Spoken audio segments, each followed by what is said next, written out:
Hi, folks. We're Taskless today, your pushback channel, and thank you for joining this audio live stream. Please listen to this presentation as you would a radio broadcast. In this essay, I'd like to talk about the the march of woke. Quite a few people ask me, actually, when did woke occur? Was it did it come sort of overnight? Did it appear just suddenly out of nowhere? Was it a gradual process? Going back many decades, how was it brought about, and how did so many woke, propagandizing people get into all the key positions, and how are they able to sort of own the ideological sort of cultural framework of woke and push it on on the rest of us? How was it brought about? And now it's all happened in terms of not that the discussions and the debates and the whispers in the corridors weren't there already. They were, and I'll cover that sort of a little bit later in this essay. But in terms of demonstrable, visual, determined strides in the public day-to-day sort of public domain and day-to-day life, that's all happened within my lifetime, and so. And it's now in the process, as we can only hope, of unwinding. It's outlived its capacity to deceive the populace, and so it's starting to wither away again. We can only hope. It was all built on lies and untruths and wider narrative control. Therefore, it was always going to get its day when it would fall apart. In the same way that the narrative control, which was iron-fisted in the Soviet Union or the other communist countries, Eastern Europe, the way it fell apart, and much to the stunned disbelief of those at the apex, they realised that in spite of controlling the narrative for 60, 70 years or 50 years, however long it was in some of the East European countries, that no one actually believed it. Even the people who were born into the communist era knew nothing else. Even a minority of them believed the narrative. So they knew it was all bullshit because it was in such contradiction to reality. And there was a joke that I always used to like. I think it's a Russian joke, and there's a kid going to a zoo, and he sees a camel, and he says, "Look what the communists did to that horse." And if you understand sort of the idea of the total disconnect between ideological narrative and reality, then you can see the humor in that sort of joke. Nonetheless, now from quite a young age, I was traveling on business around the world, and the United States was a bit of a mecca if you were doing business travel. So I was going there probably more than anywhere else. But I started to notice things. I was only 24 or 25 at this stage, so I was quite young, and not long out of college. But given I was sort of thrust into the deep end quite quickly, I learned quite quickly and came to grips with some things that probably most people, and certainly I wouldn't have been exposed to.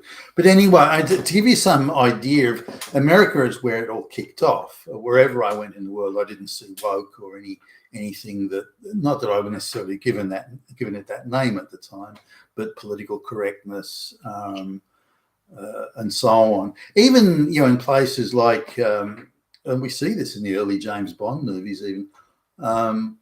In places like Australia and Britain, it was perceived that any society that promoted women into senior roles, particularly lesbian women, but promoted into senior roles, was a society that had lost its way.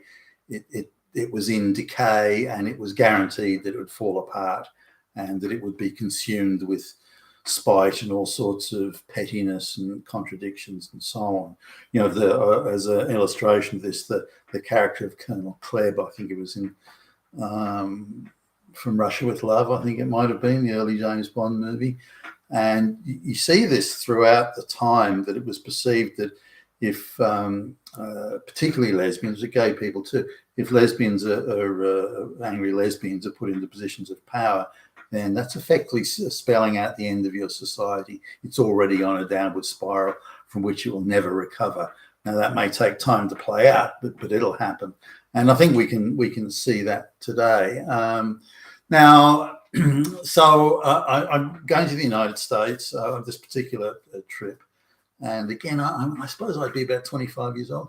And I was supposed to do something in California. Now, California today is sort of considered to be the wokest state well, not the wokest, maybe California, New York, that's sort of the Northeast.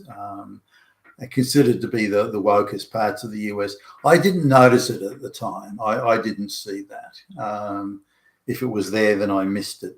Straight white males were in all the positions of power, and other than the large bureaucracies where there was a lot of patronage and that sort of stuff, buddies hiring each other. But other than that, there was a huge, very innovative, very go-ahead. These were the guys in California, particularly around, say, Silicon Valley. These guys were inventing the future. Very motivated, very bright, straight white guys, and decent amount of Jewish guys in there too. Many of them were very bright. And so there wasn't any sign that I could see, or certainly not that I noticed. Women and black people, minorities, were in no position of authority. The people who had their jobs, again, with the exception of the larger bureaucracies, had earned their positions. And now I was diverted. The company I worked for said, no, Billy Bob, you've got to go to, I can't remember if it was New York or Boston now. I think it was Boston. It's still pretty cold. It was February and there's still quite a bit of snow around. I remember that. I remember freezing my ass off. So I had to go to Boston to do the presentation on this technology the company had that was at that stage only working its way through the R&D sort of process, and there was a high technology, one that got international accolades, by the way, a high technology company that had been developed in the early 60s and was really was considered to be the gold standard in this area of technology. And so I had to go and do a presentation on the MS technology we had. So I turned, and there was, I don't know, 10 people in the room or 11 people, whatever it was. And I was surprised to see that half of them were women. Now, this was the first time I ever saw that. I remember the shock. Well, what are these people doing here? Have they gone and got the receptionists or the typists, the word processor operators, or have they got the flunky girls out of HR to come? What are these people even doing here? And there was 11 people in the room, 6 were men and 5 were women. And the guy who was the in charge of it, who was the supervisor, who came across as very effeminate and gay,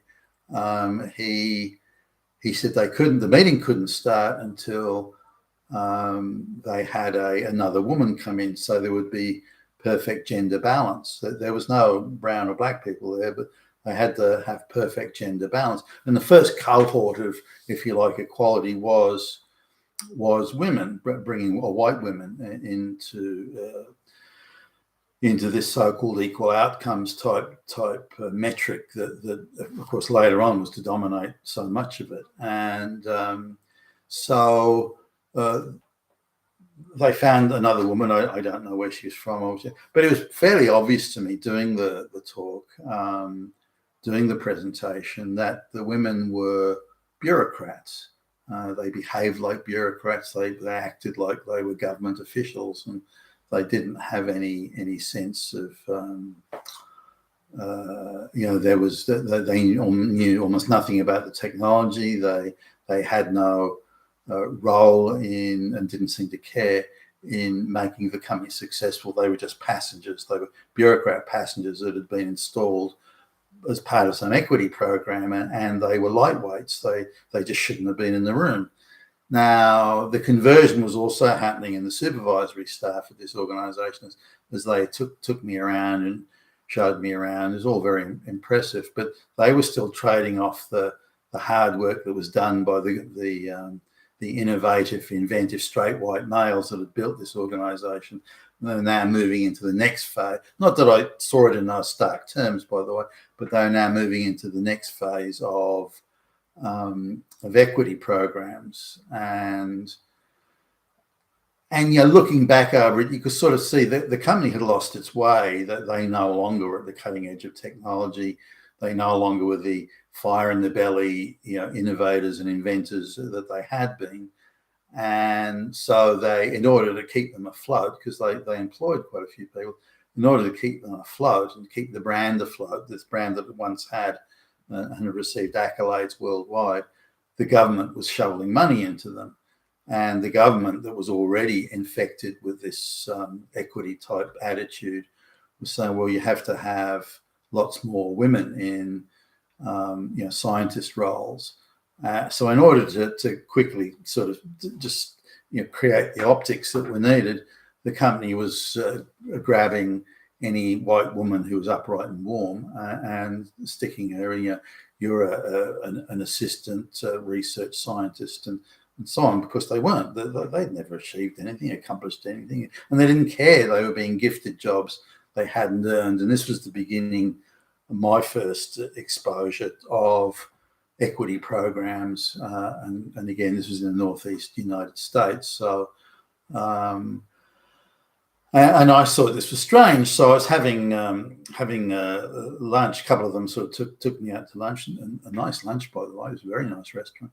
Took me out to lunch, and I was asking about this, and I had to be as, even at that age, I knew that I had to be as discreet and subtle as possible with my questioning. But why do you have all these women in the room when they contribute nothing, they've built nothing, created nothing, they've delivered? Why do you have them in there? I don't understand that. Now, bear in mind, I came from a place that was only straight white males. The only jobs women had were as receptionists and typists. Now, I think there was you'd see some women in the HR department, some women in marketing, or you get that sort of thing. But all the serious jobs and the jobs that required any sort of mental heavy lifting commitment, they're all straight white males. Now, as I looked at the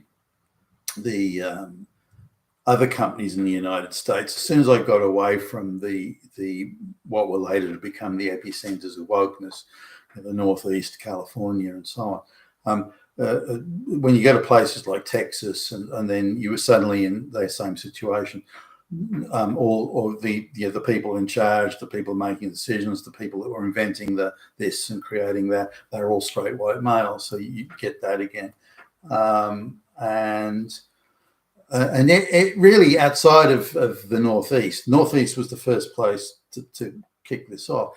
Now, when you look at the sort of actions around the leftist activism generally, particularly the ones with Jewish roots, and you can go back to Allen Ginsberg and all those sort of people in the 60s, protest type movement, and again more in the Northeast, New York, Massachusetts, New Jersey, and so on around there.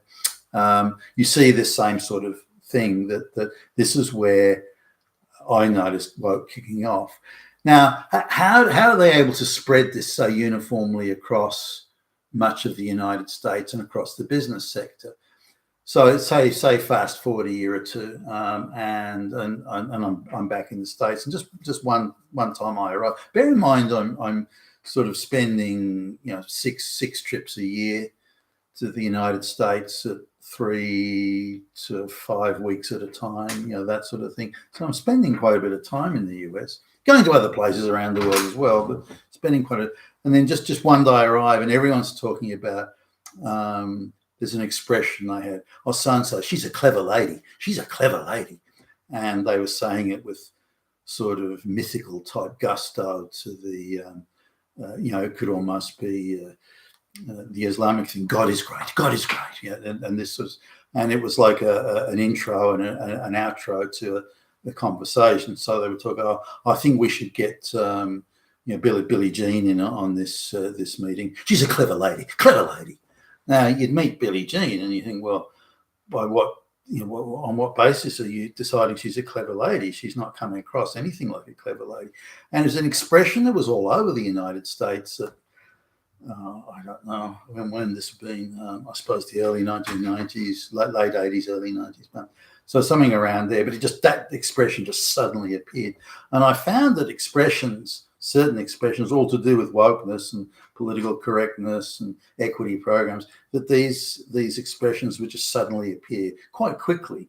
And it didn't matter whether I was talking to someone in New York or talking to someone in, California, or was talking to people in Seattle or whatever. They would all be using the men would be using these expressions. Oh, clever lady. And they were talking about women who were anything but clever, in my view, at least. So there was this ability of the wokerati to insert expressions that became like common currency across the whole country. Now, you can't do that unless you control.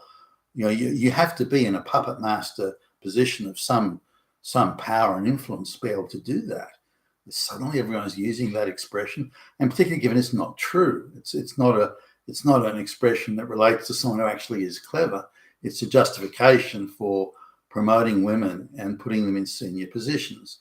And I noticed that organizations, even startup organizations or organizations that had,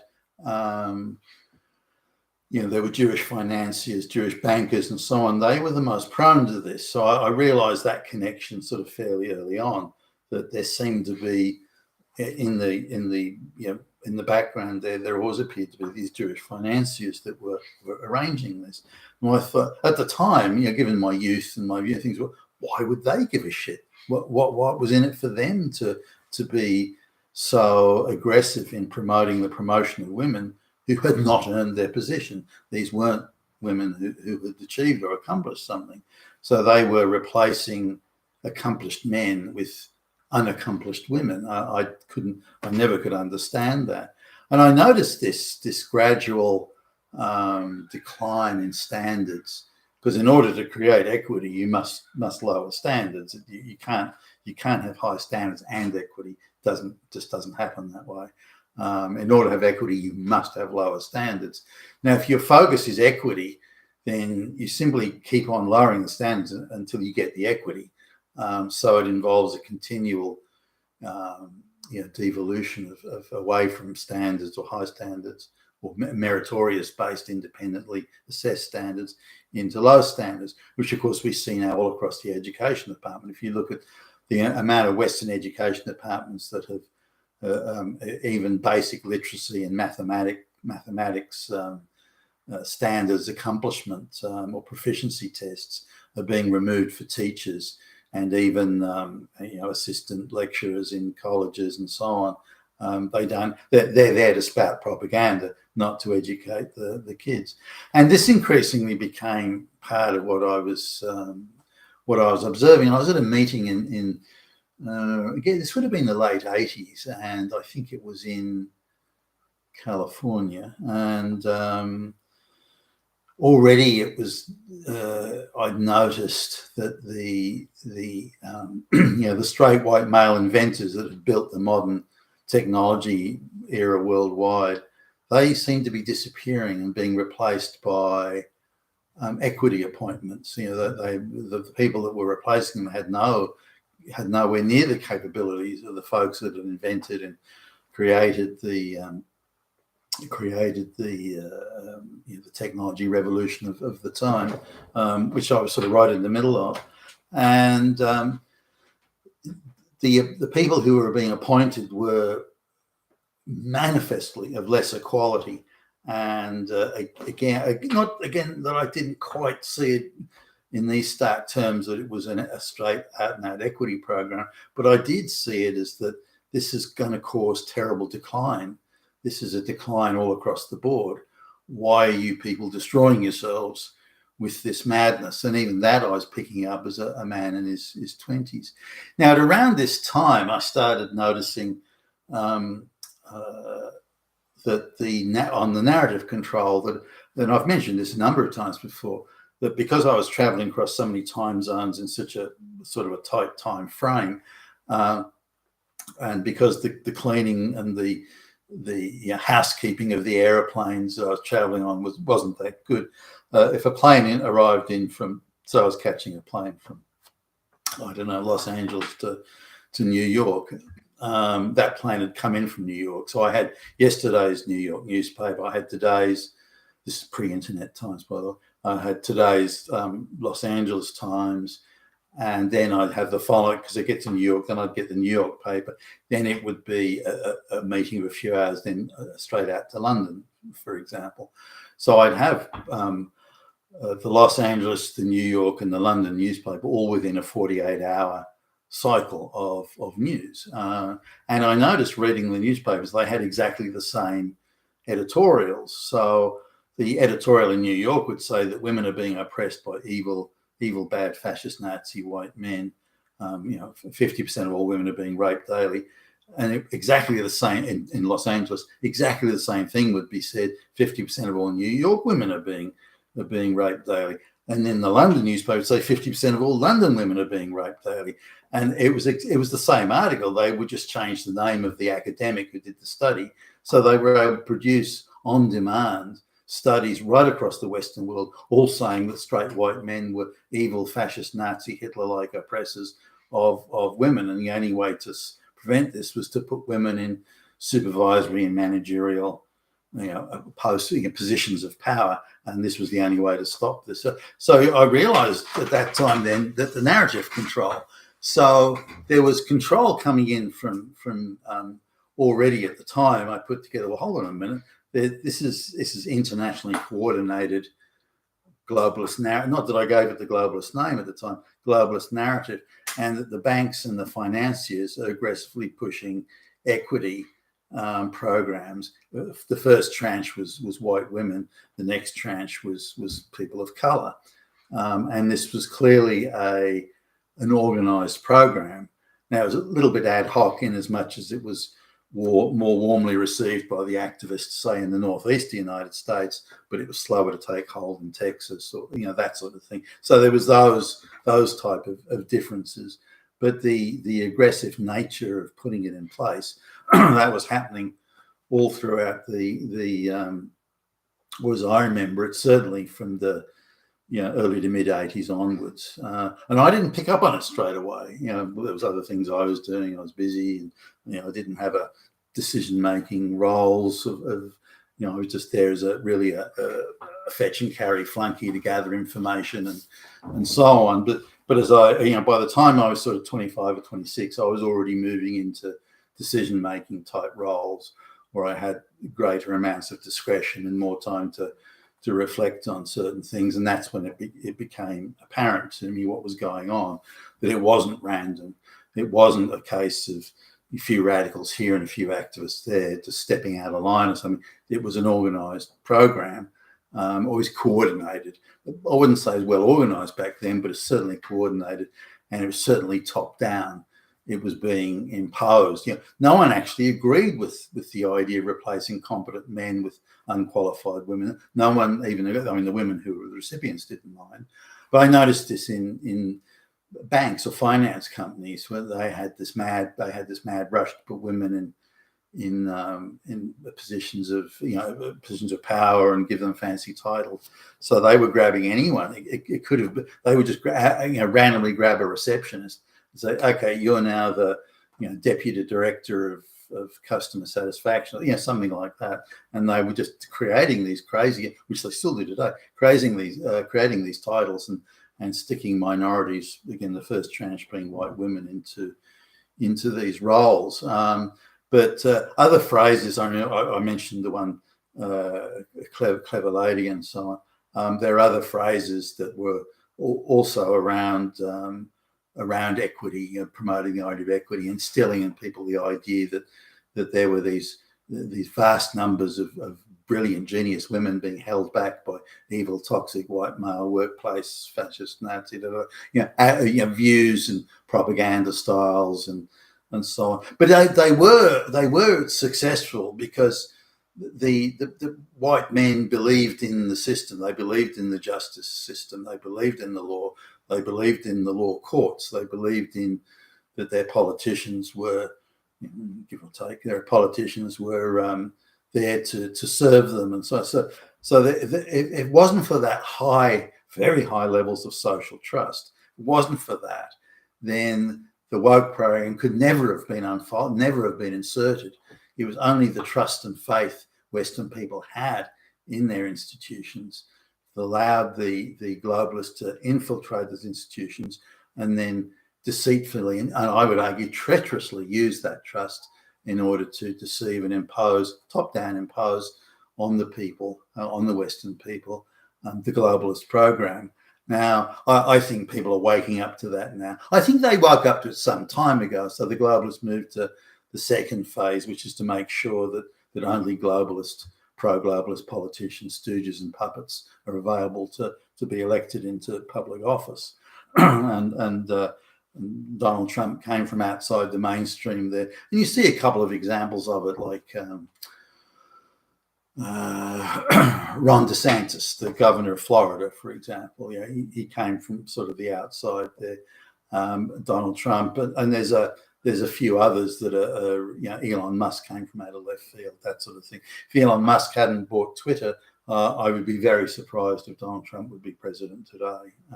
It's possible, but in my view, unlikely. So the stranglehold that the globalists had on all the institutions, again, institutions that we all had faith, trust, and believed in, they infiltrated those institutions and treacherously used them against. Merit was a. I viewed that everyone who had a job, everyone, my boss, everyone in the company, more or less. Only some slipped through the net, but more or less everyone had earned their job, and I respected my boss and my boss's boss. That they had earned their position, and they had achieved and accomplished and built and created. I didn't question that, and I believed in it, which was part of the overall believing in the system. As I got older, I didn't. I realised that some of these people hadn't made it there on capability, that they'd married into money, or they were the son or daughter of, the guy who ran the bank, or something. There were those sort of things that happened too, but not very many. Most of the people that I reported to and were hired by had themselves achieved and accomplished to at least a sufficient level to warrant them having that supervisory or managerial or executive type job. That's no longer the case. There's very few people outside of the hard, strict STEM stuff, and even then, who today I would assess have earned their positions. And certainly the meetings we go to, and today in the business oversharing, certainly the meetings we go to, it's now so rare to come across people who've earned their position and who are there on any form of merit that it only happens sort of once every few months that I'm meeting people that are that qualified. But it gives you the extent to which things unraveled and how they unraveled over time, and the way that it was done. One of the things that sticks out to me is how they were able to have people all over America in business saying, "Oh, so-and-so, she's a really clever lady. Oh, what a clever lady." And they'd mention any woman whose name was mentioned. He said someone in the group would say, "Oh, clever lady." No, she's fucking not. And it seemed almost a requirement for men to be allies of any woman, clever lady, and none of it was true, but it was all manufactured. But it shows the power and the reach that these people had during that time. You've been with Tassos today, your Pushback channel. Thank you for listening.